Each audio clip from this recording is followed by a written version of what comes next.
Webb, I haven't always been like this. I actually have an education. Really? In high school, I excelled fully, graduated number 3 in my class, captain of the debate team, student body treasurer, a member of the California Scholarship Federation. I had my head on straight and knew exactly where I was going. I received a Regent Scholarship to UCLA and there began my studies.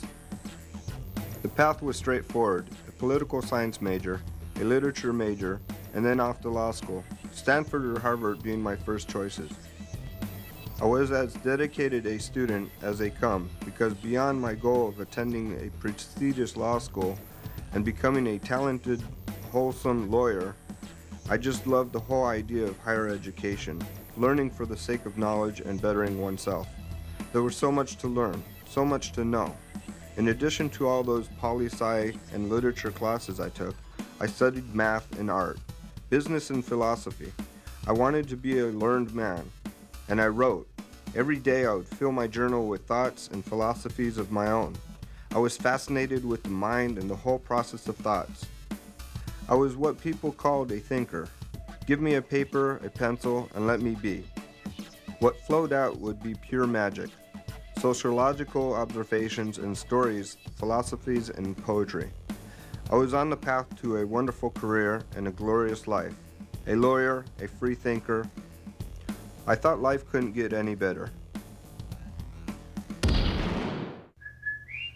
Let's see. Then something happened. It changed my life forever. Her. Her? I was so happy living out my dream. College at a prestigious university, preparing for law school, but there was still something missing. It wasn't until we met that I realized what it was. It was springtime, and we had just started the quarter when I met her. She was so perfect. We sat next to each other the first day of advanced Shakespeare.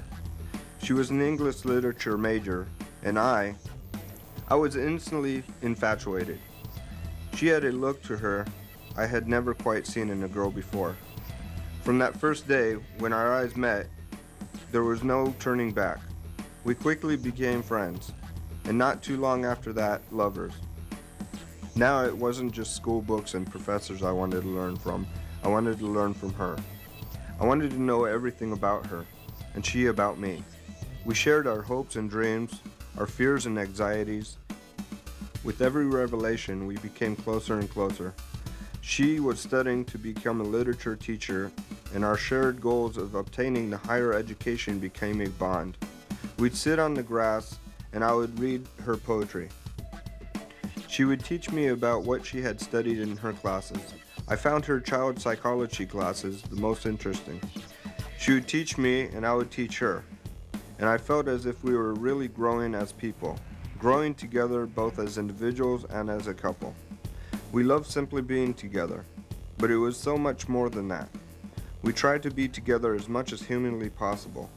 If we were not in different classrooms, we were together. We ate together, slept together, studied together. She was the first thing I woke up to in the morning, and the last thing I saw as I floated to sleep. And I loved it that way. And as we spent more and more time together, our love grew in leaps and bounds. No longer was she simply my girlfriend, simply my lover, but she had truly become my best friend, my soul's companion. I knew that I wanted to spend the rest of my time with her. What to do first? I was so in love, but the things I found out, I just couldn't turn my back on. Damn.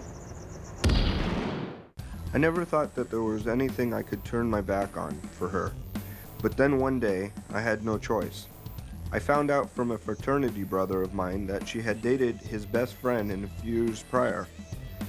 He told me stories about her I choose not to believe.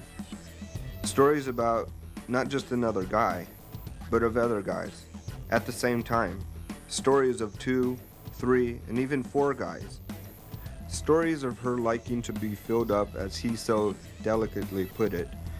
And it didn't end just with guys. There were stories about her and girls, girls and guys, at the same time. And I wouldn't have believed it had he not been able to produce a videotape of one of the, well, don't know what to call it other than an orgy. He went on to tell me that this was just one of the tapes, and that he knew his best friend had others. He said that he just wanted me to be aware, but she couldn't even deny it. She told me that she was so sorry, told me that they were all things that she had done in the past as a young, confused, experimental girl, but her words bounced off of me. She had indeed committed those acts, and in doing so, was no longer the girl I thought she was. I thought I was special. I thought I was the one for her, the only one who made her happy, the only one that could make her purr. And while she swore that it was all in the past and nothing she was proud of anymore, it made no difference. Finding out about her past, this now self-proclaimed former party girl, it blew away everything I had to come to know. It destroyed our bond. It destroyed me. Webb, look at these.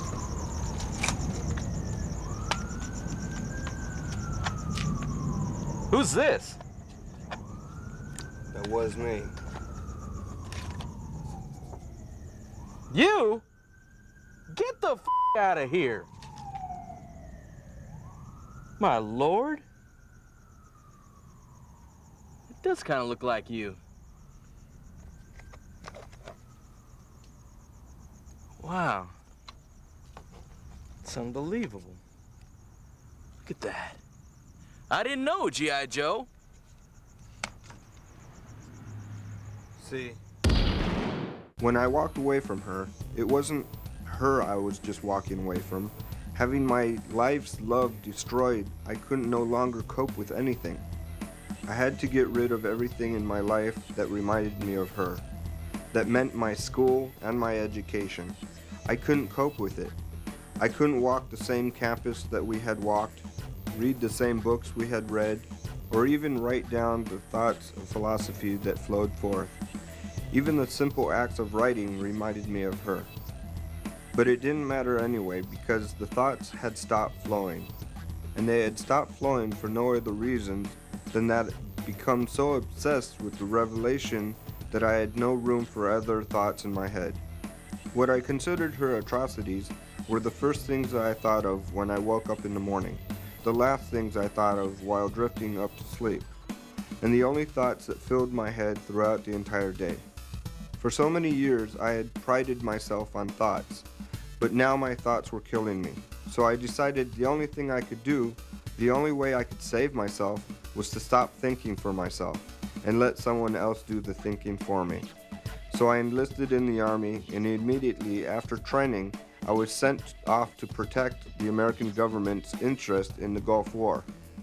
But my time over there would change my life forever. One night, an onslaught of Iraqi nerve gas hit our camp, and I was front and center to receive it. When I regained consciousness after the attack, I had received a gift from the Iraqis that would remain with me forever, my trusty Twitch. When the war was over and I returned home, I was in worse shape than before. I found myself wandering the streets. I've been wandering the streets ever since. You see, I've always subscribed to the philosophy that one could only find love and self-actualization once their basic needs were met. If one must constantly fight just to survive, fight for their daily food and shelter, then there is no time, no place to worry about love. I have lived my life since that day, forcing myself to remain at the bottom of the hierarchy, forcing myself to be unable to think about love. Wow, thanks, Jimmy. I feel like I know what to do now, you know? It's like you've helped me to make everything so clear, you know? I mean, wow. Hey, man. Hey, thanks a lot, man, you know? Let me just give you yeah. Anyway, thanks a lot, Jimmy. I really appreciate it. I really do. Now I really know what I need to do, man. Thanks a lot. Thanks, man. Now I know what I need to do.